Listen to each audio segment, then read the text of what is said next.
Class में first आने का बेस्ट उपाय कोशिश। हेलो बच्चों, आज हम देखेंगे पीपल एज अ रिसोर्स, संसाधन के रूप में लोग। तो इससे पहले एक एग्जाम्पल देखते हैं। इस पिक्चर को देखो, ये है रॉ मार्बल और इससे बनती है और बनती है। और इसको भी देखो, ये सब किसने बनाया? ये किसी मनुष्य ने अपना उद्यम, अपना इंटेलिजेंस, अपनी क्रिएटिविटी लगा के बनाया। इसीलिए कहा जाता है कि प्राकृतिक संसाधन पे जब मानव काम करते हैं तो वो उसको बहुत बेहतर भी बना सकते हैं या बुरा भी बना सकते हैं। बेहतर बनाए तो वो मानव पूंजी मानी जाती है। ये इसलिए हर देश चाहता है कि उसकी जितनी जनता है वो अपनी क्रिएटिविटी लगाए, अपनी इंटेलिजेंस लगाए, अपनी उद्यम लगाए और वो ज़्यादा से ज़्यादा चीज़ों की उत्पादन करे ताकि वो देश की अर्थव्यवस्था काफ़ी सशक्त बने। हमारे भारत में आप तो जानते हो 132 करोड़ की आबादी है, पर क्या ये सारे लोग मानव पूंजी हैं? अगर वो मानव पूंजी बन जाए तो भारत का स्थान विश्व में एकदम शीर्ष में। मानव पूंजी बनने के लिए कुछ चीज़ों की ज़रूरत है: शिक्षा, प्रशिक्षण, स्वास्थ्य और रोज़गार के अलग अलग उपाय। इन चीज़ों पर हम धीरे धीरे ध्यान देंगे, पर इसके लिए सबसे पहले हम देखते हैं कि अर्थव्यवस्था किसको कहते हैं। अर्थव्यवस्था यानी कि एक देश की आर्थिक गतिविधियाँ। लोग क्या कामकाज करते हैं, लोग रोजगार कैसे करते हैं और लोग कमाते कैसे हैं, और इन सब चीज़ों से वो जितना कमाते हैं उसको या प्रोडक्शन करते हैं उसको हम कहते हैं कुल घरेलू उत्पाद या ग्रॉस डोमेस्टिक प्रोडक्ट। इसमें जो एक्टिविटीज़ मानी जाती हैं ये दो तरह की होती हैं। एक है मार्केट लिंक्ड एक्टिविटी या रोजगार करने वाले एक्टिविटीज़। फॉर एग्जाम्पल, ये स्कूल में पढ़ा रही है और इनको सैलरी मिल रही है, और इनको देखो ये घर में पढ़ा रही हैं, वही काम कर रही हैं, पर इसके लिए इन्हें सैलरी नहीं मिलती। तो इसको हम कहते हैं गैर रोजगार एक्टिविटी या नॉन मार्केट लिंक्ड एक्टिविटी। तो ये जानकर चलो हम धीरे धीरे आगे बढ़ते हैं और देखते हैं मानव पूंजी को कैसे हम बना सके ताकि वो ज़्यादा से ज़्यादा रोजगार कर सके और देश की अर्थव्यवस्था में ज़्यादा से ज़्यादा योगदान कर सके। तभी हम उन्हें कहेंगे मानव पूंजी। सबसे पहले हम देखेंगे शिक्षा।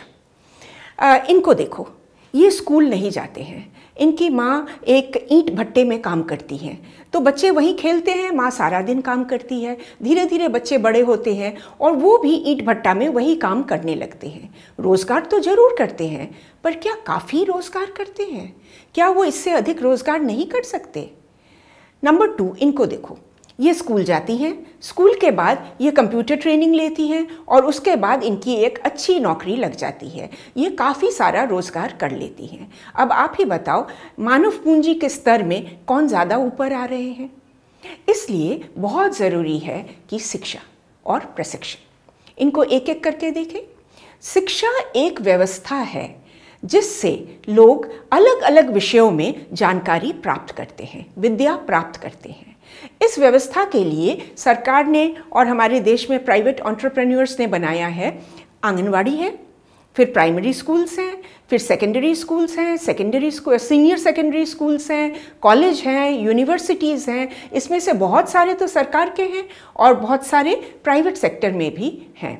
बच्चों, क्या आप जानते हो इंडिपेंडेंस के टाइम में इंडिया में केवल 30 यूनिवर्सिटीज़ थी और 3 लाख से कम संख्या के स्टूडेंट्स उसमें पढ़ते थे, और आज की तारीख में 911 यूनिवर्सिटीज़ और 3 करोड़ से ज़्यादा छात्र वहाँ पढ़ाई करते हैं। तो आप सोचो कितना बढ़ चुका है हमारे देश में शिक्षा व्यवस्था।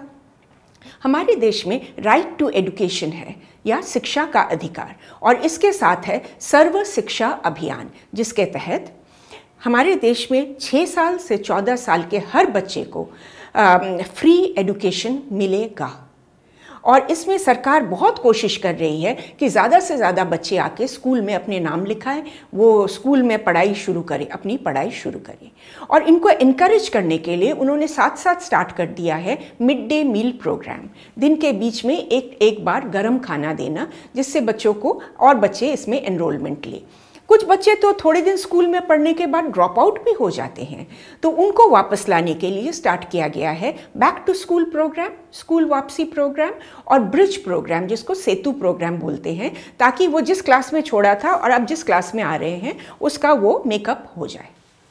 तो ये तो रहा हमारे देश की शिक्षा व्यवस्था, और शिक्षा व्यवस्था के चलते हमारे देश की लिटरेसी लेवल कितनी बढ़ गई है। देखो साक्षरता कितनी बढ़ गई है।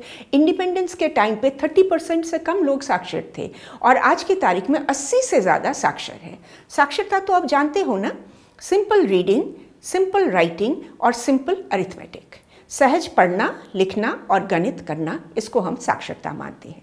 साक्षरता के आंकड़ों को अगर आप थोड़ा केयरफुली देखो तो देखोगे कि हमेशा चलता आ रहा है कि थोड़ी लैंगिक असमानता रह जाती है, जेंडर डिस्पैरिटी रह जाती है। आप देखो लड़के ज़्यादा पढ़े लिखे हो रहे हैं, लड़कियां थोड़ी कम पढ़ी लिखी हैं। इसलिए और भी ज़रूरत है कि लड़कियां अधिक संख्या में आए और साक्षर बने। एक साक्षर फैमिली वो अपनी फैमिली को भी बहुत अच्छी तरीके से आगे ले जाते हैं। एक देश अपनी शिक्षा व्यवस्था पर कितना इम्पोर्टेंस देती है ये पता चलता है कि वो अपनी जीडीपी का कितना हिस्सा शिक्षा पे देती है। भारत में इंडिपेंडेंस के टाइम से अब तक कुल 4% ऐसा जीडीपी का हम इस्तेमाल कर रहे हैं एडुकेशन पर वांछित है कि हम 6% इस्तेमाल करें। चलो अब हम आगे बढ़ते हैं और जाते हैं प्रशिक्षण के पास। प्रशिक्षण एक व्यवस्था है जहां काम काज में कुशलता लाई जाती है। फॉर एग्जाम्पल हमारे देश में बहुत सारे ITIs हैं, इंडस्ट्रियल ट्रेनिंग इंस्टीट्यूट। यहाँ पे लोग फैक्ट्रीज में कैसे काम करना होता है उस पर कुशलता प्राप्त करते हैं।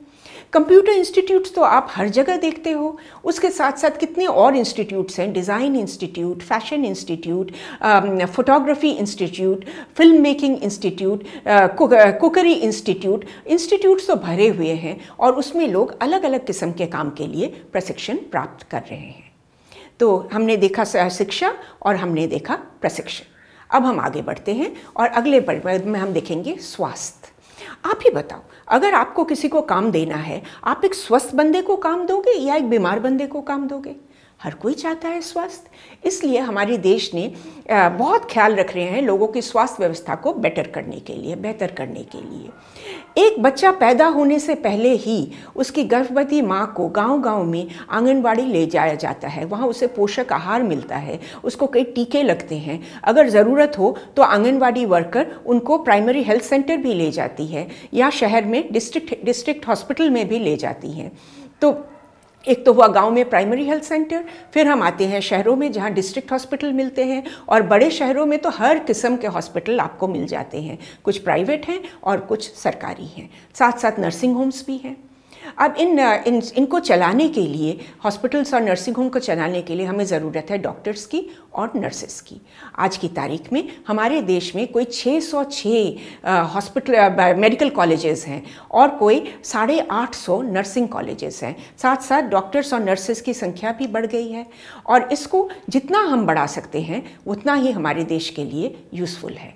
कोविड के टाइम पे हम लोगों ने देखा है कि इतनी संख्या भी हमारे देश की जनता के लिए काफ़ी नहीं है, इसको बढ़ना और ज़रूरी है। गवर्नमेंट की स्वास्थ्य व्यवस्था पर इतनी नज़र देने की वजह से कुछ आंकड़े हमें मिलते हैं कि इंडिपेंडेंस के टाइम पे हमारे यहाँ शिशु मृत्यु दर था 146, ये कम होते होते अब 33 पे आ गया है।